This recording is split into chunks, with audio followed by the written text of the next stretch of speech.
Isang araw na dapat sana'y simpleng pag-uwi mula sa masayang paliligo sa swimming pool ay biglang naging bangungot para sa 26 na batang walang kamalay-malay. Kinidnap sila, ikinulong at inilibing ng buhay sa loob ng isang trailer van na ibinoon sa lupa.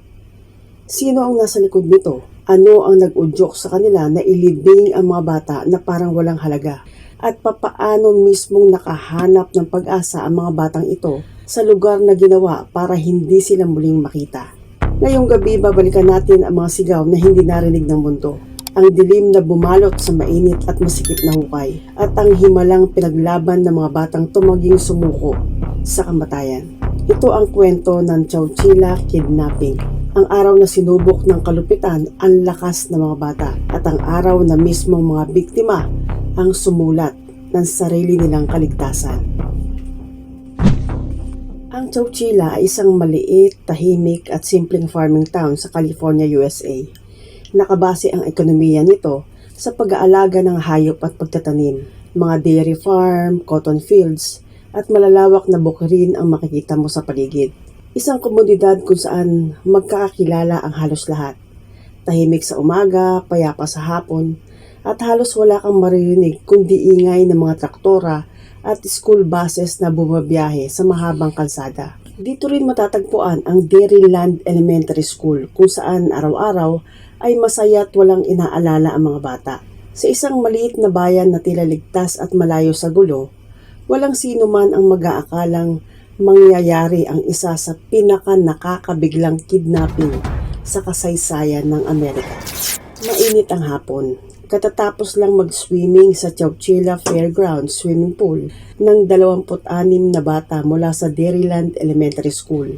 Isa-isa silang masayang sumampa sa bus na minamaneho ni Ed Ray. Nang matiyak ng driver ang lahat ay nakasakay na, agad nitong pinaandar ang school bus patungo sa regular nilang ruta. Habang tinatahak ng dilaw na school bus ang maalikabok na kalsada ng Chowchila, tila walang anumang palatandaan na ilang minuto na lang, magbabago ang buhay ng mga bata nang hindi nila inaasahan.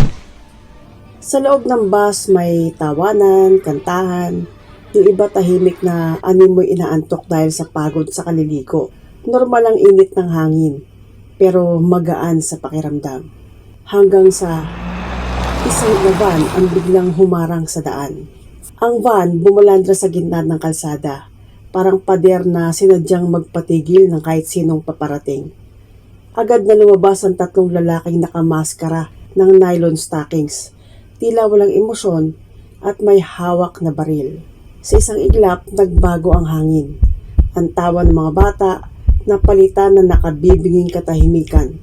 At si Coach Ed Ray, ang tsuper ng bus, ramdam ang peligro bago pa man siya makapag-isip. Sumampa ang isa sa mga kidnappers sa running board ng bus. Ikinumpas niya ang kanyang baril, diretso kay Ed Ray. Alis! Nag-angat ng 2 kamay si Ed. Nanginginig pero matatag ang boses. Ang sabi niya, "May mga bata rito. Anong kailangan nyo?" Hindi sumagot ang lalaki. Sa halip, binuksan nito ang pinto ng bus at doon pumasok ang 2 pang kasama. Mabilis, organisado, parang matagal ng plinano. Ang mga bata nagsiksikan, nagsisigawan, yung iba umiiyak, yung iba walang idea kung ano nangyayari. Ang 3 lalaki tahimik, pero brutal ang kilos. Isa ang nagbabantay kay Ed Ray, isa ang nagmamaneho, at ang huli ay minamaneho ang van na nakasunod sa bus. Parang siniguradong walang makakatakas, walang makakalusot. Makalipas ang 1 oras na biyahe ng school bus at van, lumihis ang mga ito mula sa kalsada at pumasok sa isang makitid na daan sa gilid ng ilog. Dito sila tumigil, sa isang lugar na halos walang dumadaan. Kilala lamang ng mga lokal bilang Berendas Law, isang patag at tahimik na sangay ng Chowchila River na parang sadyang ginawa para sa krimen. Sa lugar na iyon, itinago ng mga kidnappers ang school bus. Mabilis, tahimik. Doon nila kinuha ang isang pangalawang van na nakatago na roon mula pa noong umaga. Ang sasakyang bahagi ng planong pinaghirapan, pinag-isipan at malamang pinangharap nilang magbibigay sa kanila ng limpak na pera. Ang nasabing van kakaiba, hindi pangkaraniwang sasakyan. Ang mga bintana sa likod pininturahan ng itim. Walang sino mang makakasilip mula sa labas. At sa loob may makapal na soundproof paneling. Walang ingay na lalabas, walang sigaw na maririnig. Inutusan ng mga kidnapper si Ray at ang mga bata na lumipat sa van. Umiiyak ang ilan, nanginginig ang iba. Si Ray ang bus driver, pilit pinapakalma ang mga bata. Kahit siya mismo ay hindi alam kung may bukas pa silang makikita. At nang makumpleto na ang paglipat, muling umarangkada ang mga van. Mula Chowchilla, tumakbo ang mga van ng halos 110 milya patungo sa California Rock and Gravel Quarry sa Livermore. Isang lugar na walang bahay, walang saksi, at walang makakarinig kahit may sumigaw pa. Madaling araw ng July 16, huminto ang dalawang van sa gitna ng tambak ng graba. Tanging headlights lang ang liwanag. Ang paligid, katahimikan na parang libingan. At doon, narinig ng mga bata ang utos. Bumaba kayo ngayon. Isa-isang pinalabas ang mga bata. Nakatutok ang baril sa likod nila. Habang isa-isang bumababa ang mga biktima, isinulat ng mga kidnapper ang pangalan at edad ng bawat bata sa likod ng isang Jack-in-the-Box hamburger wrapper. Si Ed Ray, ang driver, ay pilit tinatatagan ng sarili para protektahan ng mga bata. Pero wala siyang magawa. Wala rin siyang paraan para makatakas. Ang nasa isip niya, isa-isa na ba silang pinapatay? Bakit? Halos 3 na lang silang natira sa loob ng van. Nang pinalabas na siya, doon niya nalaman kung saan dinala ang mga bata. Sa harap niya, isang malaking hukay. Sa ilalim may bakal na hagdan na bumababa sa kailaliman. At sa pinakailalim, isang trailer van. Ibinaon sa lupa na parabang malaking kabaong. May maliit na hatch sa bubong nito. Ang tanging pasukan at ang magiging tanging labasan. Ang bawat hakbang pababa, mas nagiging makapal ang dilim. Mas nagiging mabigat ang hangin. Mas malakas ang iyak at paghingi ng tulong ang kanyang naririnig. Hanggang sa ang huling bata ay tuluyang naipasok sa ilalim ng lupa. Pagkatapos makapasok ang lahat ng biktima, inalis ng mga kidnapper ang hagdan. Tinakpan ang takip ng bunker gamit ang isang makapal na piraso ng metal sheet. Nilagyan ito ng bigat gamit ang 2 100 pounds na industrial batteries at sa kanila muling isinara. Sa sandaling nagsara ang hatch sa ibabaw ng kanilang mga ulo, naramdaman ng mga bata ang takot. Isang trailer na inilibing sa ilalim ng lupa. Madilim, masikip, mabaho. At ang tanging ilaw ay ang paghikbi ng 26 na batang hindi alam kung may bukas pa sila. Ang mga dingding gawa sa lumang bakal. Ang sahig may ilang lumang kutsyon at kaunting pagkain. Nilagyan ito ng bentilasyon at isang hukay na nagsisilbing palikuran. At sa gitna, si Ed Ray ang bus driver. Pilit na kinukontrol ang sarili para hindi matakot ang mga bata. Nag-iisip paano sila makalalabas sa kanilang kinalalagyan. Mr. Ray, uuwi pa ba tayo? Oo. Gagawa tayo ng paraan. Huwag kayong mawawalan ng pag-asa. Pero habang lumilipas ang oras, may kakaibang ingay na nagsimulang marinig. Isang mahinang parang metal na unti-unting lumulundo. Parang bubong na napupuno ng bigat ng lupa sa ibabaw. At doon na nagsimula ang takot na hindi kayang itago. Isa sa mga batang babae na pasigaw. Sumunod ang iba. Ang iba ay kumakatok sa dingding, ang iba ay nagdarasal, ang iba ay nangangatog sa sulok. Inaantay ang pagbagsak ng bubong. Si Michael Marshall, ang 14 na taong gulang na estudyante ay nagsabi, Mr. Ray, bumibigay yung taas. Kailangan nating gumawa ng paraan. Sa gitna ng kaguluhan, ang bubong ng trailer ay lalo pang lumulubog. Bawat segundo may nalalaglag na lupa. Bawat minuto, lumilit ang espasyo para huminga. Pero sa kabila ng takot at pangamba, si Ed Ray. Makinig kayo. Pagpatungin natin ang kutsyon para makaabot sa taas. Aakyat tayo. Hahanapin natin ang takip. Mabilis na nagtulong-tulong ang mga bata. Inilatag ang mga kutsyon, pinagpatong-patong hanggang sa umabot sa may hatch. Pero may problema.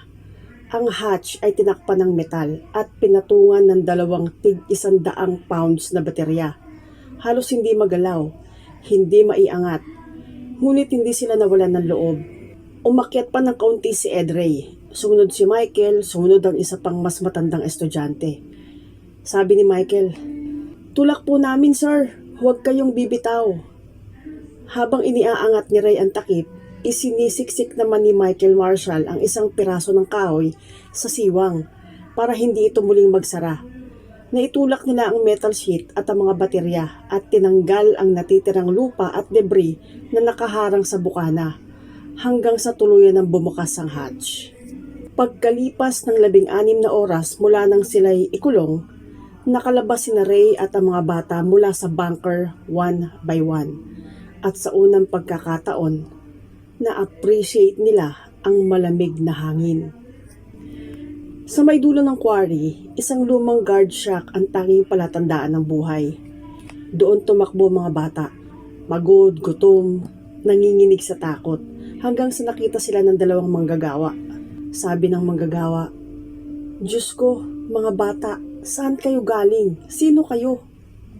Sabi naman ng isang bata, "Inilibing kami. Tulungan niyo po kami." Mabilis na tumawag ang mga manggagawa ng pulis. Sa loob ng ilang minuto, agad na rumisponde ang Alameda County Sheriff's Deputies at dinala ang mga biktima sa Santa Rita Rehabilitation Center, ang pinakamalapit na facility na may mga medical staff. Doon, sinuri at ginamot sila ng mga jail doctors at EMTs at binigyan ng pagkain at tubig. Habang nangyayari ito, kinukuha naman ng mga deputies ang mga pahayag at paglalarawan ng mga bata tungkol sa mga kidnapper.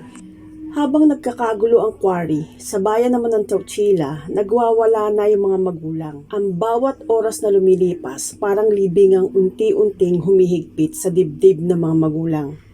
May mga nananalangin, may mga umiiyak, may mga nangaaway sa mga pulis. Lahat naghahanap ng sagot.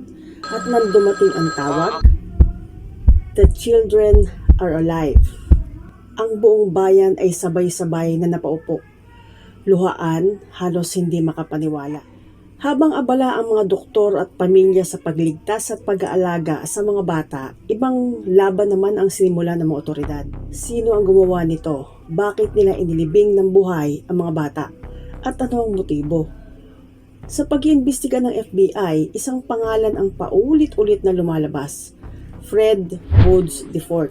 Kasama ang 2 kaibigan, mga lalaking mula sa mayayamang pamilya, pero nalulunod sa utang at pagkagahaman. Ang plano nila? Kikidnapin ang isang buong school bus at hihingi ng ransom, $5 milyong. Pero dahil nagkaproblema ang telepono sa sheriff's office, hindi nila nasabi ang ransom demand. Napagdesisyonan nilang matulog muna at saka na lang sila tatawag. Pagising nila kinagabihan, napanood nila ang balita sa telebisyon. Nakalabas na ang mga bata at ligtas na sila. Samantala, agad namang sinimulan ng lokal na pulisya at ng FBI ang investigasyon tungkol kay Frederick Newhall Woods IV, edad 24, ang anak ni Frederick Nickerson Woods III, ang may-ari ng California Rock and Gravel Quarry. Nalaman ng mga investigador na ang mas nakababatang Woods ay may sariling susi sa quarry. Walang limitasyong access at malayang nagagamit ang mga pasilidad doon. Dagdag pa rito, si Woods at ang magkaibigang magkapatid na sina James at Richard Schoenfeld, edad 24 at 22, ay nauna nang nahatulan dahil sa pagnanakaw ng sasakyan kung saan probation lang ang ipinataw sa kanila. Naglabas at nagsagawa ng search warrant ang lokal na pulisya sa Hawthorne, ang 78-acre na estate ng pamilya Woods sa Portola Valley. Sa kwarto mismo ni Frederick Newhall Woods IV, tatagpuan ng mga investigador ang mga journal, draft ng ransom note, mga mapa, mga plano, resibo ng mga van at trailer, peking ID, isa sa mga baril na ginamit sa kidnapping at maging ang hamburger wrapper kung saan isinulat ang pangalan at edad ng bawat batang dinukot. Nakasaad din sa mga notes ang plano kung paano kukunin ang ransom money. Ganito, ibabagsak mula sa eroplano sa Santa Cruz Mountains sa kalagitnaan ng gabi ang ransom at kukunin nila ito nang hindi napapansin dahil sa dilim. Nadiskubre rin ng mga investigador ang rental contract para sa isang storage facility. Sa loob nito, natagpuan ang mga van na ginamit sa pagtransport ng mga bata, pati na ang isang getaway vehicle, isang Cadillac na nilagyan ng flat black night camouflage para hindi agad makita. Dahil dito agad na naglabas ng arrest warrant para kay Woods at sa magkapatid na James at Richard Schoenfeld. 8 araw matapos ang kidnapping, kusang sumuko si Richard Schoenfeld sa mga otoridad. 2 linggo naman ang lumipas bago maaresto si James Schoenfeld sa Menlo Park. At sa parehong araw ding iyon, nadakip si Freddie Woods ng RCMP sa Vancouver, British Columbia, Canada. Kalaunan, inamin ni James Schoenfeld na kahit galing sila sa mayayamang pamilya, lubog sila sa utang, siya at si Woods. Sabi pa nito, kailangan namin ng maraming biktima para sa milyong-milyong ransom. Pinili namin yung mga bata dahil mahalaga sila sa estado at handa ang mga ito na magbayad para sa kanila. Susunod sila, ano man ang gawin naming demand. Lahat silang tatlo ay umamin sa kasong kidnapping for ransom at robbery. Ngunit tumangging umamin sa kasong infliction of bodily harm dahil kapag napatunayang guilty sila dito, kasabay ng kidnapping, ang kaparusahan ay habang buhay na pagkakabilanggo ng walang parol. Dinala ang kasong iyon sa paglilitis at napatunayang guilty sila. Binigyan sila ng mandatory life sentence pero kalaunan, binawi ng appellate court ang hatol. Ayon sa korte, ang mga natamong sugat ng mga bata, kadalasang gasgas at pasa, ay hindi pasok sa legal na definisyon ng bodily harm. Dahil dito, muling sinintensya ng 3 ng habang buhay na kulong na may posibilidad ng parol. 2012, pinalaya si Richard Schoenfeld. August 7, 2015 naman, nakalaya rin sa parol si James Schoenfeld.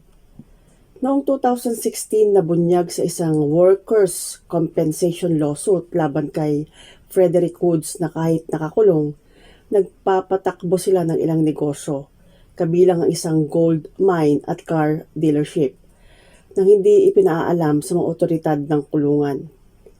Tagapagmana si Woods ng 2 mayayamang angkan sa California, ang Newhall at ang Woods. Nakatanggap siya ng trust fund mula sa kanyang mga magulang na ayon sa isang court filing ay umaabot umano sa $100 milyong.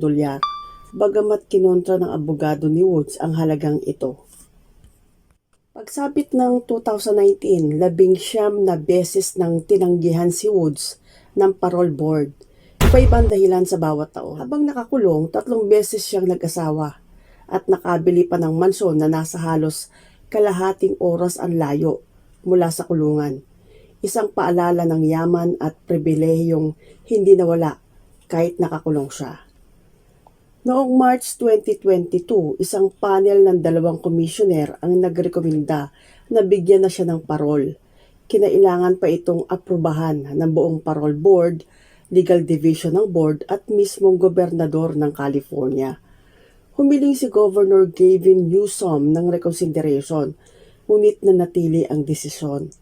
At noong August 17, 2022, iniulat na aprobado na ang parol ni Woods at siya ay pakakawalan na mula sa kulungan. Samantala, si Frank Edward Ray or Ed Ray, ang bus driver na nagligtas sa mga bata, ay pinarangalan ng California School of Employees Association para sa kanyang natatanging serbisyo sa komunidad. At bago siya pumanaw noong May 17, 2012, binisita siya ng marami sa mga batang minsan niyang iningatan at iniligtas.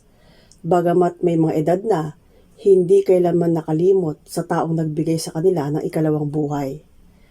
Noong 2015, pinalitan ng lungsod ng Chowchilla ang pangalan ng Sports and Leisure Park at ginawa itong Edward Ray Park bilang paggalang sa kanyang kabayanihan.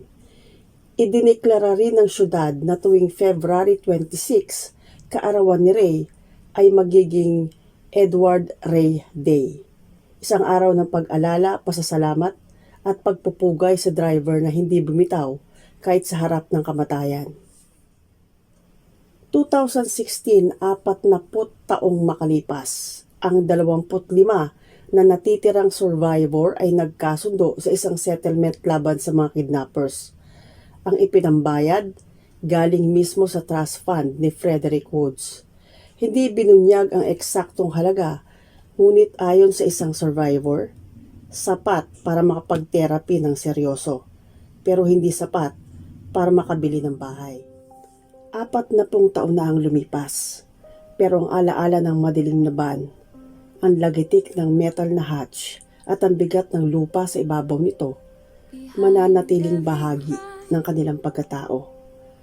Habang ang mga kidnapper ay nakalaya, nakapagnegosyo at nagpatuloy sa kanilang mga buhay, ang kanilang mga biktima ay bit-bit pa rin ang mga bangungot na iniwan ng mga pangyayari sa kanilang pagtanda.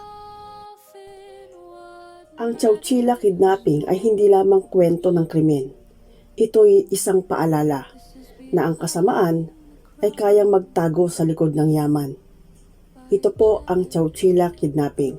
Sa susunod na kabanata, isa na namang krimen ang ating bubuksan. Manatiling gising, manatiling mapanuri. Maraming salamat po.